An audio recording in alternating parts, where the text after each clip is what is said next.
I bring an end to magic. So I've already done a video on Anti-Mage and the Tyler estate, and I highly recommend you watch that before this video. It's linked in the top right corner, description and top comment.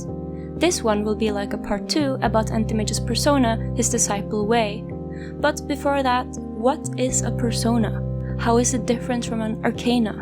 Well, an arcana is a set in the present or future in an alternative timeline, whereas a persona is, as far as we know, a completely different model. It's not the hero's alternative timeline, it's either what they were like as a child in the past, like Invoker's persona, or not even the hero itself, but their disciple, like in Anti-Mage's case, which is still in the same timeline. It's also not an item slot like the Arcanas, it's like a skin from League of Legends that covers the entire hero. The disciple's path persona for the Anti-Mage is the young Wei. She is basically Anti-Mage's adoptive daughter/student. She has now finally trained long enough to set out on a journey outside the temple to assist in ending all things arcane. Wei has a very distinct personality that we witnessed through her comic and voice lines. She's actually kind of funny and relatable, much more so than her stuck-up, pretentious mentor. Let's first cover her comic called The Hunt, and then go through her voice lines. It starts off with the possibly future underlord Turath escaping the Tyler estate. I have explained the Tyler estate in detail in my Anti-Mage video, but in case you can't be bothered to watch it, I will give a quick summary. Basically, the world is protected from evil, dark and forbidden magic by the Sapphire Archons, but there is one city that's the exception, which is Weeping Rose. In Weeping Rose, it's instead the Tyler estate that, by the rules of the quorum running the city, takes orders on hunting down magic abusers. The Tyler estate is jail for the ones who perform despicable and illegal magic, which breaks the rules that in Weeping Rose is already pretty loose. It's a quirky and dangerous place where most magic is legal and evil people can seek asylum, but even there you can be prosecuted for breaking the law. And who you gonna call? The Tyler estate. Silencer is the warden, and Anti-Mage among others such as now Wei go out to catch the criminals.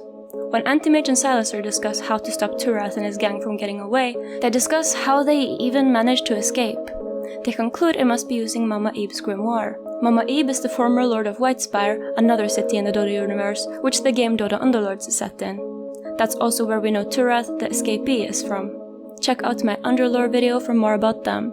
We then see Wei training, thinking about her mentor's teachings and admitting that meditating is not really her thing. Then Anti-Mage shows up and they discuss the jailbreak. While he goes to Whitespire to seek out Turath, he wants her to stay and fight Turath's boys that escaped and are still in Weeping Rose. And then it ends with the end of her training and beginning of her new journey.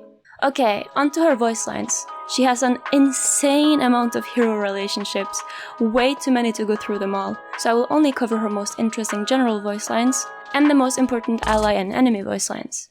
Her takeover voice lines explain a lot of her personality. A war is coming, and I will be ready. Though, you'd think I'd be getting ready by training, or sharpening my blades, or, doing something other than sitting and trying not to think about anything, which I'm totally screwing up, and... Alright, starting over. My blades are an extension of my hands. My hands are an extension of my will. My emotions are a reflection of my actions, not the driver of them. My mind is focused. Real focused.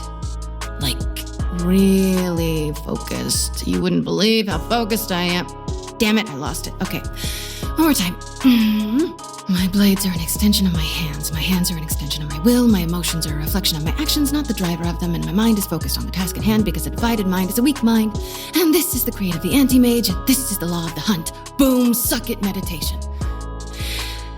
And now I wait until I'm needed, which can happen any time. Like any time at all. Like, if someone needed help with the War of the Ancients, I would be so ready.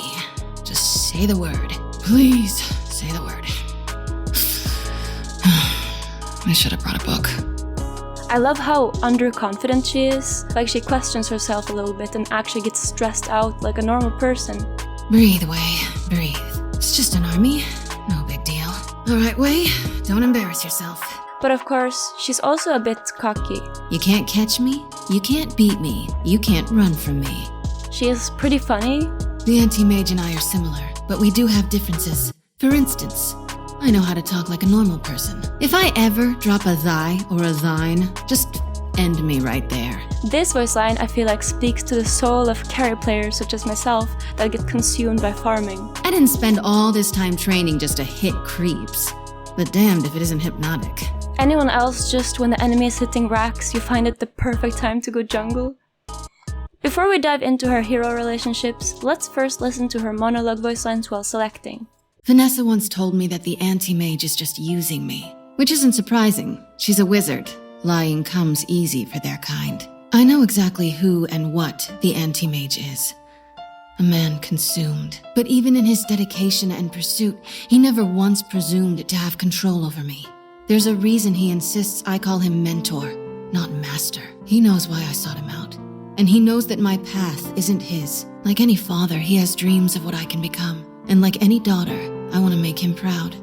But I need to do it on my terms. I don't remember much about my family. I don't remember anything about the day I lost them. Just what the Anti-Mage told me. He says I'm better off. Seeing who he is, what he's become, he's probably right. But that doesn't stop me from wanting to know. Needing to know. And when my training's complete, he'll owe me more than a children's story. He'll owe me the truth. The Anti-Mage says I survived for days before he found me. He'd stumbled across the remains of my caravan, on the trail of the things that took my kin. He was younger, full of fire, looking for a fight, not a child. I don't remember much, but I do remember the first moment I saw him. He likes to tell me that all he did was lend a hand, that I would have survived without his help.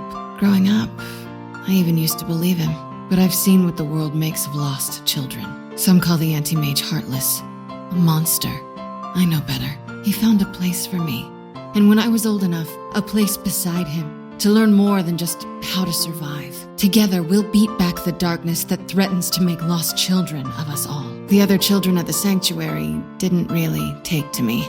I mean, I can see why. I was insufferable. I had a destiny. I had a mentor waiting for me. And when I was old enough, which always seemed just a day or two away, I would seek him out and do great things. Can you imagine living with that? So what if it was true? They hated me. Humility is something that came later. Well, let's call it a work in progress. I won some of them over in the end. Kinda. Well, let's call that a work in progress too. I can't stress how much I hate blink daggers. Like, I spent years learning how to transport through space by sheer power of will, and then I found out you can just go to a damn store and buy a blink dagger? And by the way, it doesn't even really look like a dagger, it's more like a swirly hatchet thing that spits in the face of my training. Once, I brought this up to the Anti-Mage, and all he had to say about it was, "You should be meditating." Which is just this whole other problem, because meditation is not my thing. Anyway, blink daggers. I hate them. A war is coming, and I will be ready. Okay, now onto relationships. Like I said, she has voice lines for pretty much everyone, and most of it is insignificant. But there's some that are interesting. For example, these two acts. I beat Axe. I beat Axe! I wonder if Goodkind will put me in one of her stories now.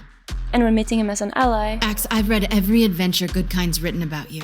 Even Red Mist, Red Passion, which is criminally underrated. Glad you're on my side, Axe. And these two Beastmaster when killing him. You're on the wrong side of this fight, Beastmaster. My mentor spoke highly of you, Karok. I'm sorry it ended this way. Which makes sense since Beastmaster doesn't really use magic and is a nice guy in general.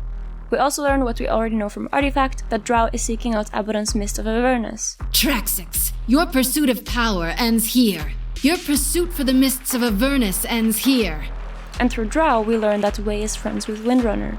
I think you got Wind Ranger all wrong, Traxix. She's nice. Let's see if you're as good as Wind Ranger, Traxix. When killing Faisal's Void, she says, I thought that guy was supposed to be a dinosaur. Which is a joke about his potential remodeling as a dinosaur back when he got a new model. It has become a bit of a meme since, even turning into a courier, so it's fun to see Valve recognizing that. One very bizarre voice line for Invoker has got all the lore fiends buzzing. I take no joy in killing a father. So, Invoker has a child? For a second, before the Aghanim Labyrinth summer event thing, I actually thought that maybe that meant Invoker is Aghanim and his son is Rubik. And it even crossed my mind that his persona is his child. But neither of those theories are true. So then, who is his child? At this point, I wouldn't be surprised if it was Alexa or Vanessa or, I don't know, Crystal Maiden, because the writers are definitely high on something. She also talks shit to Invoker when meeting him as an ally. Don't worry, you degenerate. I'll be civil. Honestly, though, I'm not supposed to talk to you. Wei confirms that TA and Juggernaut had a thing in the past. What happened with you and Lanaya? I don't know what Lanaya saw in you. Hey Lanaya, what's going on with you and your Nero?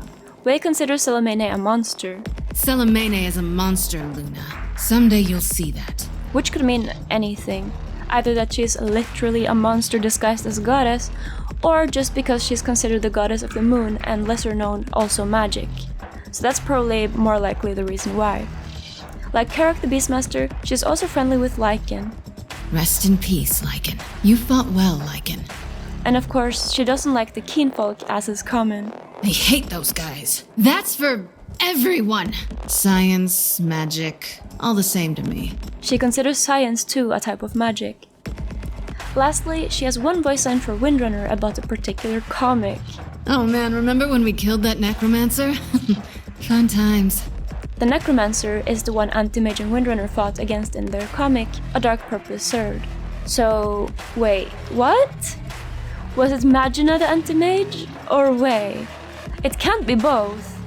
What the hickety hacking frick is going on? If you have any idea how to make sense of this, please let me know, cause I have no idea. To be completely honest, I thought they had retconned the entire comic or even just it was a fever dream and it was never real. The comic is definitely the most divisive one, you either love it or hate it. But now, I'm not even sure how to feel anymore. Anyways, thank you so much for watching and hope to see you around. Until then, peace.